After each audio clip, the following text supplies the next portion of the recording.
how to quickly get crowns in Royal Match. Hey guys, in this video, I'm going to show you how you can quickly get crowns in Royal Match. Make sure to watch this video till the end and let's get started. So, in order to get crowns faster in Royal Match, you have to follow these steps. Step 1. Complete levels efficiently by clearing them with as few moves as possible.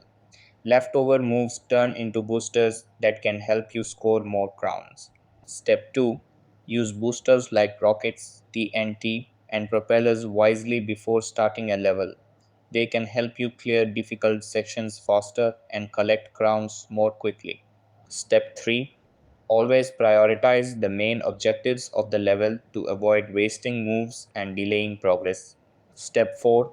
Join a team to request lives and keep playing without waiting. The more levels you complete, the more crowns you can gather. Step 5. Participate in events like the King's Cup and Lightning Rush as they offer extra rewards, including crowns. Step 6. Plan your moves strategically to create combos like rockets, bombs, and propellers, helping you clear levels faster. So that's how you can quickly get crowns in Royal Match. That's all for this video.